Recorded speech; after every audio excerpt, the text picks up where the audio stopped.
Dune es una de las obras literarias más importantes de la historia humana, no solo por tener una gran calidad narrativa, sino porque tuvo e incluso tiene un impacto enorme en la cultura y ciencia ficción. Es tan así que podríamos decir que Dune es la contraparte de lo que es El Señor de los Anillos, ya que así como la travesía de Frodo definiría lo que sería la fantasía para gran parte del mundo desde su creación, Dune haría lo mismo pero con la ciencia ficción. De hecho, no dudes que alguna obra que te gusta seguramente tiene una inspiración o como mínimo un guiño a este libro o a sus secuelas, siendo que incluso obras ajenas a la ciencia ficción siguieron el ejemplo de la historia creada por Frank Herbert.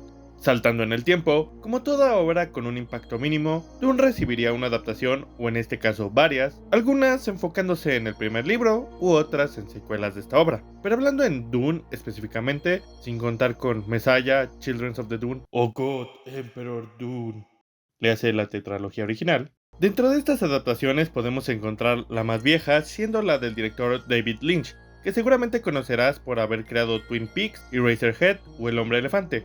Y si no, ahí tienes una recomendación. De misma manera, está la miniserie del año 2000, pero la verdad no sabría qué decirte de ella ya que no sabía que existía hasta hacer el guión de este video, por lo que si alguien sabe de esta serie agradecería que lo comentara. Y por último, pero no menos importante, está la adaptación de Alejandro Jodorowsky, una obra que por varios temas terminó siendo cancelada y que hace que me duele el corazón por no haber podido ser adaptada, ya que incluso sin haber salido ha sido una gran inspiración para muchas obras de ciencia ficción. Ahora solo imagínate qué hubiera pasado si esta hubiera salido. Pero aún así, si bien la película no salió, hay un documental hablando a profundidad, y créeme que es muy bueno. Y por último, llegamos al presente, la más reciente adaptación de Dune por parte del director Denis Villeneuve. No me voy a complicar con la pronunciación. Bienvenido a The Geek World. El día de hoy haremos un análisis a la nueva adaptación de Dune al completo, pero antes de empezar, pequeños avisos. Siendo el más obvio que este análisis contará con spoilers de Dune parte 1 y parte 2. De misma manera decir que este será un análisis de Dune parte 1 y parte 2 como entidades independientes, por lo que no haremos comparaciones con el libro fuera de algunos detalles donde lo vea necesario. Y el digamos más importante es que si bien dije que hablaremos al completo de la nueva adaptación, esto es falso, ya que todavía falta Dune parte 3. Porque sí, por si no lo sabías, va a haber una tercera parte de Dune, la cual adaptará los hechos del segundo libro de Frank Herbert, Dune Messiah, el cual funciona como una secuela y sobre todo epílogo de la obra original. Y si bien debido a cómo se maneja la continuidad de Messiah en respecto al primer libro, no me complicaría mucho hacer un análisis más extenso, me hace más ilusión hacerlo de manera separada como en su versión impresa, teniendo la fe de que algún día llegue la adaptación de Children of Dune y de God Emperor. Por Dios, una adaptación de God Emperor al estilo de Jodorowsky sería todo lo que está bien en el mundo, por favor Dios. Ahora, sin más que decir, empecemos el análisis con... En los últimos años, el señor Villeneuve se ha vuelto uno de mis directores favoritos por varias razones, siendo una de esas que trajo la existencia Blade Runner 2049, la obra maestra que funciona como secuela de Blade Runner de Ridley Scott. Pero a su vez, una de las razones por las que amo a este director es por su manejo del audiovisual. Villeneuve tiene una habilidad muy marcada que hace que cada entorno nos cuente una historia a través no solo de los planos, sino de la distorsión y saturación de los colores, al igual que la construcción de los sets y claro, el sonido. Cada locación que muestra este director va con la intención de expresar el sentimiento de los personajes y la historia. Usando a Blade Runner de ejemplo, no importa si es una escena llena de tonos neón, una paleta de colores fríos o cálidos o una neutral, en ningún momento desaparece ese sentimiento de soledad que siente el protagonista. Pues en Dune pasa algo similar, sobre todo con la segunda entrega, ya que si bien no considero que parte 1 sea mala en este apartado, claro que no, más bien siento que parte 2 elevó la vara. Si bien hay cambios visuales entre cada parte en la que se encuentran los personajes, hay una línea visual más constante, ya que en la mayoría de escenas de parte 1 nos encontramos en entornos más cerrados y es poco lo que vemos de los tres mundos en su totalidad, sobre todo a comparación de la parte 2, siendo la excepción esto el planeta de donde provienen los Atreides, pero en un momento lo explico más a fondo, ya que siento que la narrativa visual de esta película, a diferencia de otras del director, no depende del momento de la película, sino de los personajes, que son los que definen el tono, aunque siendo más específico, son tres personajes los que más resaltarían este punto. Giedi Prime, una vez más no me voy a complicar con la pronunciación, planeta de los Harkonnen, el planeta planeta de los Atreides, Caladan, y el más importante de todos, Arrakis. Como mencioné anteriormente, los planetas que visitamos son aquellos que nos narran la historia de fondo de Dune, en esta adaptación, a mi parecer. Para eso, tenemos que regresar al estilo de Villeneuve, pasando de lo visual a lo sonoro. Este es un director que le da mucha importancia a los ruidos ambientales.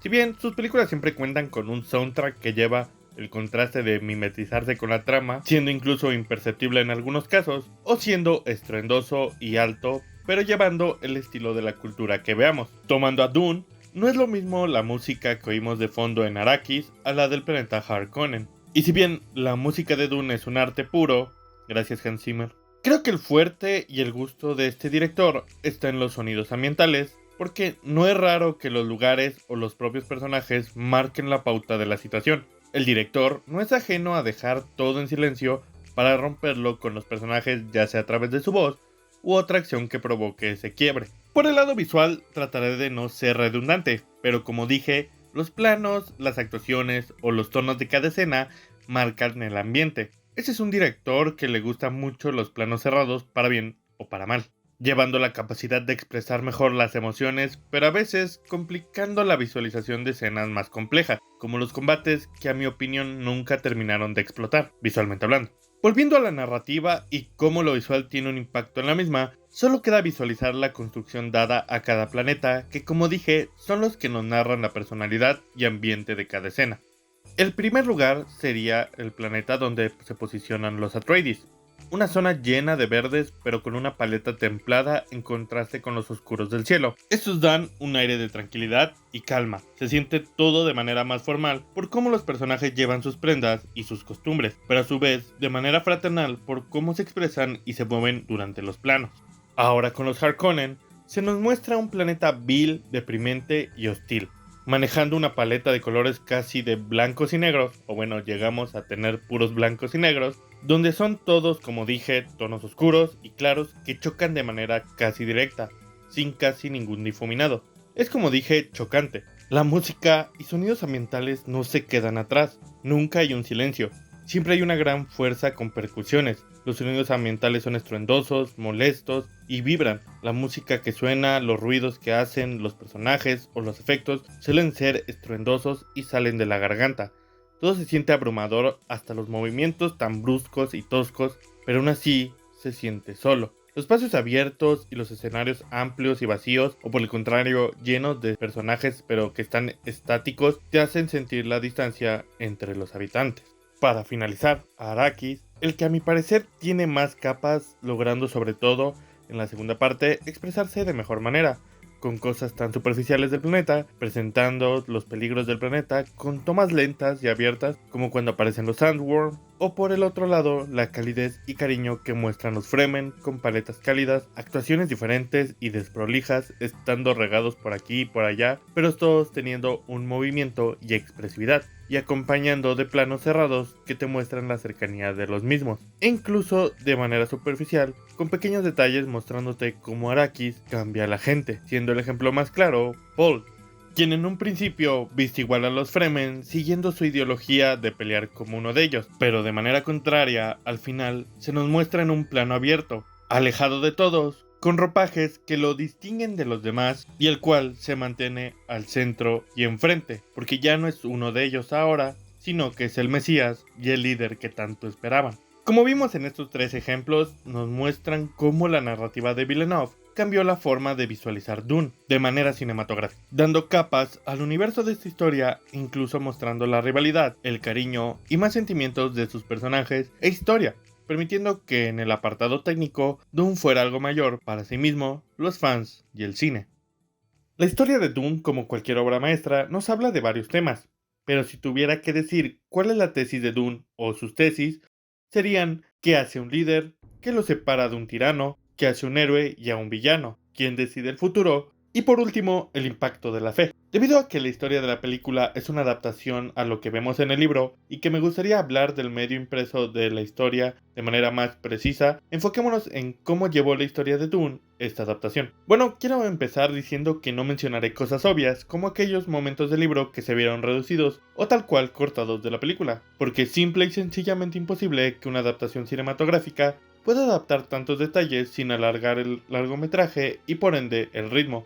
Yo sé que pudieron haber detalles que elevaran más la trama, pero como digo, es imposible. Aún así, hay un detalle que logré denotar sobre todo con la primera parte de la película y que de misma manera muchas personas me comentaron. Y es que mucha gente que tuvo esta adaptación como primera introducción a Dune no entendían qué pasaba en varias instancias. Si lees el libro, es fácil entender varias cosas ya que él mismo se encarga de poner sus bases antes de explicarlas. Al ser un producto general y completo, al igual que más descriptivo, muchas dudas se resuelven de manera más natural durante las sesiones de lectura. Y es más, si no llegaras a entender algo, las ediciones más recientes de Dune suelen contar con un apéndice o glosario que viene con explicaciones geográficas, culturales o incluso políticas del mundo de Arrakis y lo que lo rodea. Pero por obvias razones, esto no puede ser puesto en una película, aunque de misma manera es lo que crea dudas en el espectador que no deberían estar ahí.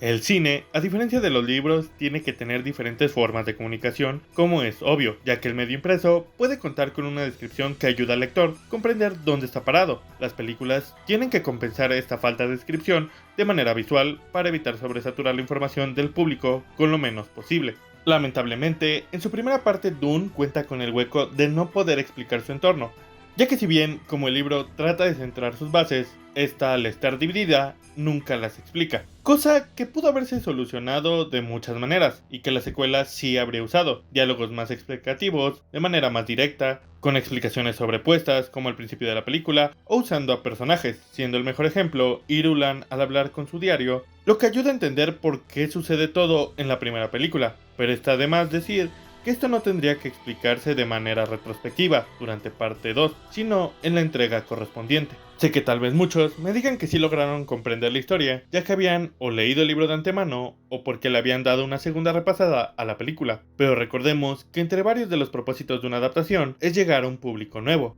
y claramente no puedes alienarlos. Creo que si se hubieran cambiado algunas cosas de manera cronológica por aquí y por allá, ya sabes, mover algunas escenas, o poner textos explicativos, como al inicio de la segunda, pudo haber ayudado a evitar este sentimiento de incomprensión del nuevo público.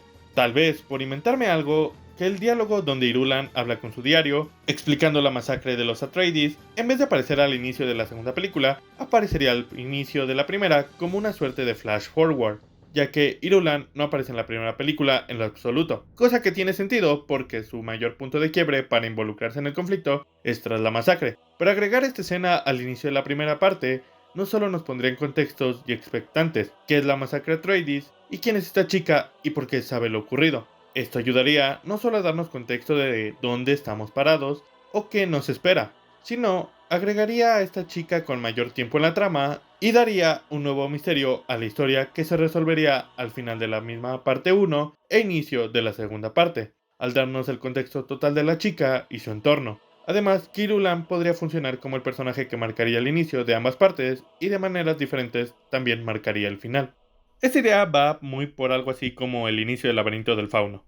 Y sí, claro que esta propuesta que acabo de proponer fue hecha al momento, y estoy seguro de que los guionistas pudieron haber hecho algo mejor. Solo la mencioné como una forma de expresar que pudieron haber establecido de mejor manera la trama para la gente nueva tiene esta entrega como su primer encuentro con Dune. Y bueno, como mencioné, yo sé que muchos me comentarán que el libro tiene años y que seguramente todo fan ya lo leyó, y que bueno, esta es la adaptación.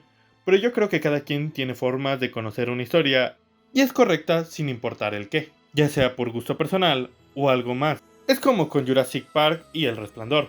Mucha gente tuvo como introducción a estos universos las versiones fílmicas, las cuales distan mucho del material original, pero aún así siendo coherentes y comprensibles aún sin leer los libros, sobre todo Jurassic Park porque El Resplandor tiene ciertos rasgos de ambigüedad.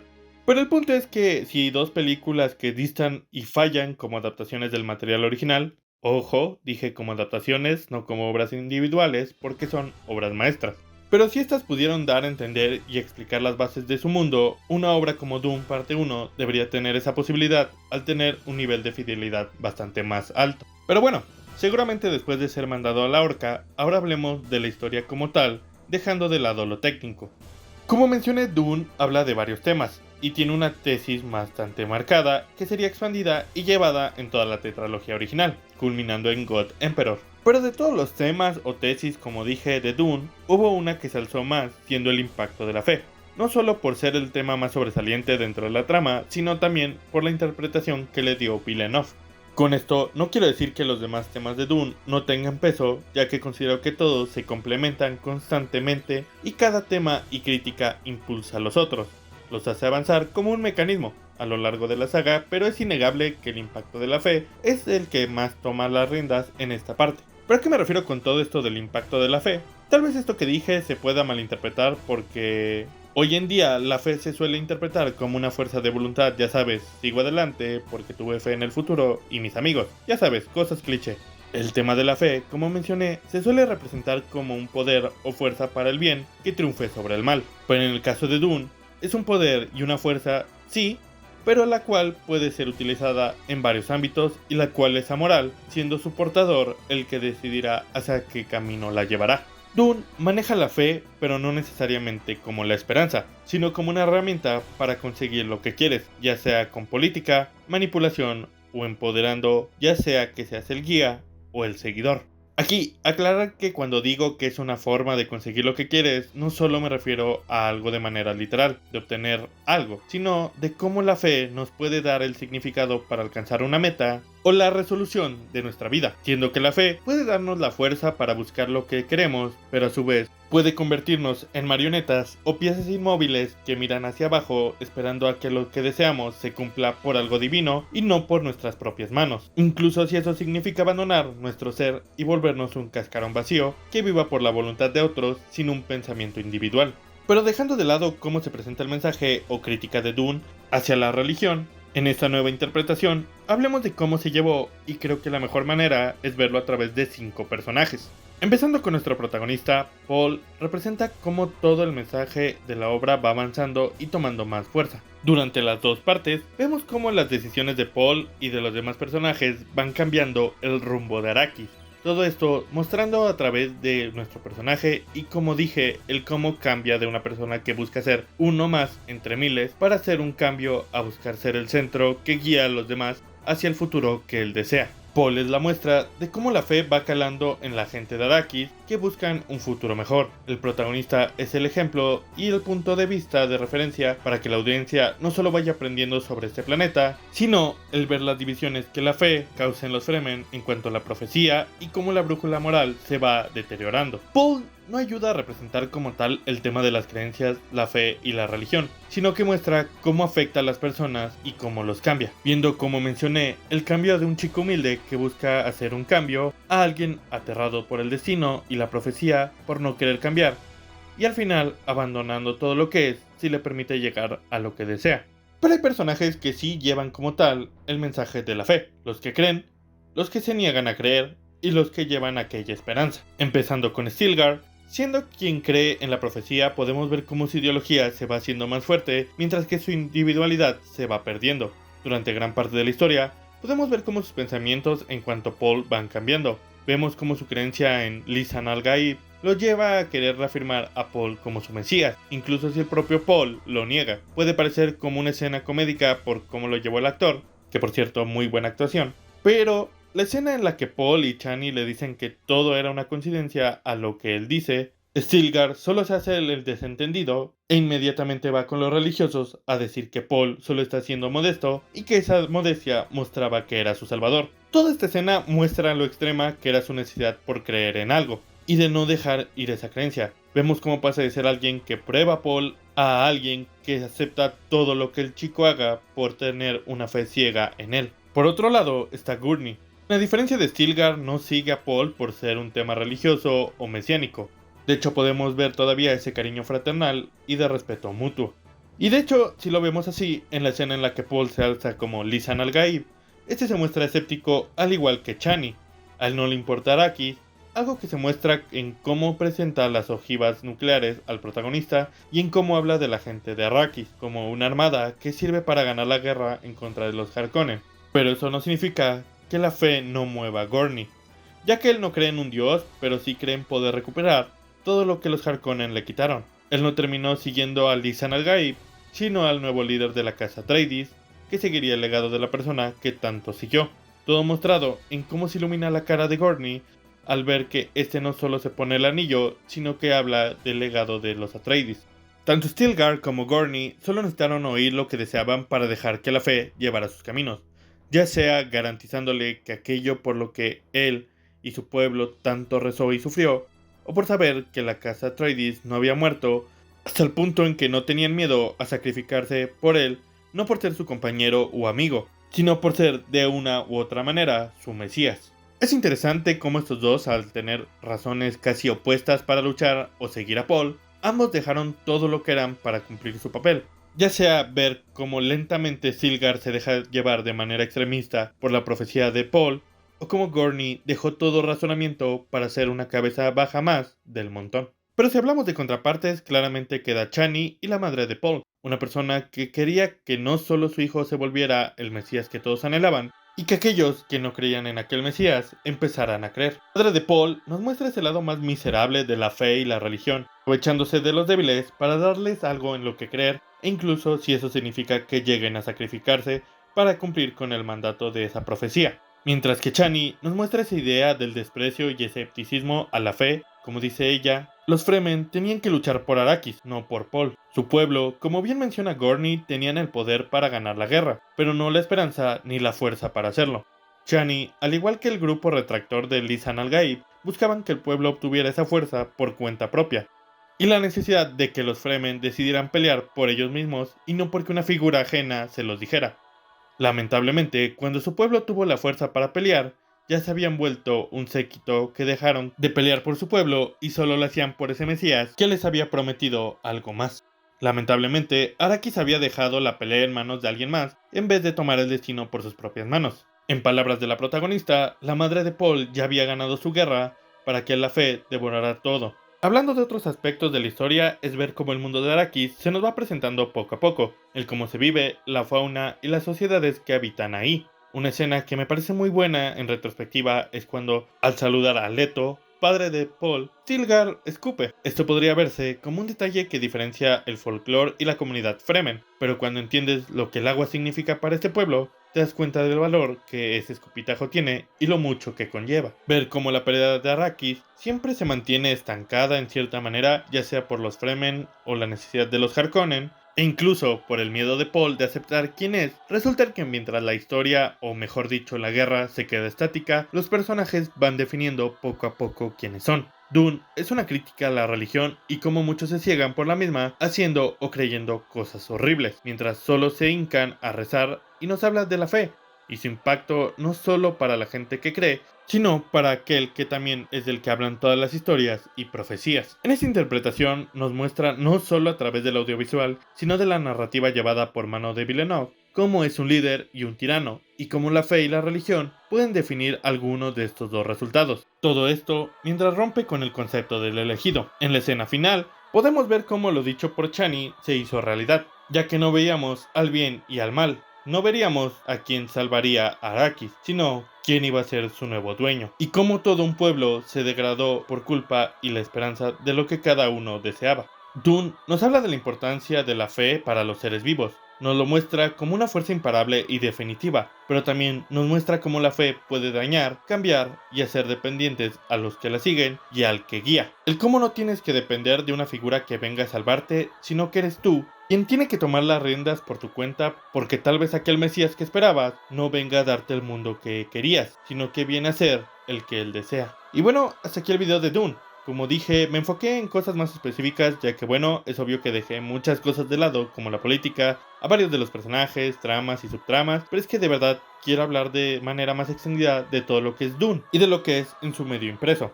Aquí más bien quise hablar de qué tal interpretó y cómo se presentó Dune por parte de Villeneuve. Aún así, espero que este video te haya gustado. La verdad, ya tenía ganas de hacerle un video a Dune, y espero que haya podido haber hecho algo bueno, ya que tenía muchas cosas en mente y que tuve que dejar de lado. De hecho, ni siquiera mencioné a Herejes de Dune, Casa Capitular Dune, y el otro libro que el hijo de Frank Herbert terminó después de su muerte. Siendo sincero, es porque más que nada no me he dado la oportunidad de darle un chance a estos libros. Pero bueno, no quería alargar más el video porque seguramente ya va a quedar bastante largo. Y de haber explicado más, terminaría como de 2 horas. Pero como dije, si te gustó, dale like, suscríbete y comparte, que eso nos ayudaría un montón. De misma manera, no dudes en comentar tu opinión tanto de la película como de este video, de manera respetuosa, claro. Aún así, espero que disfrutarás del mismo y nos veremos en el siguiente aquí en The Geek World.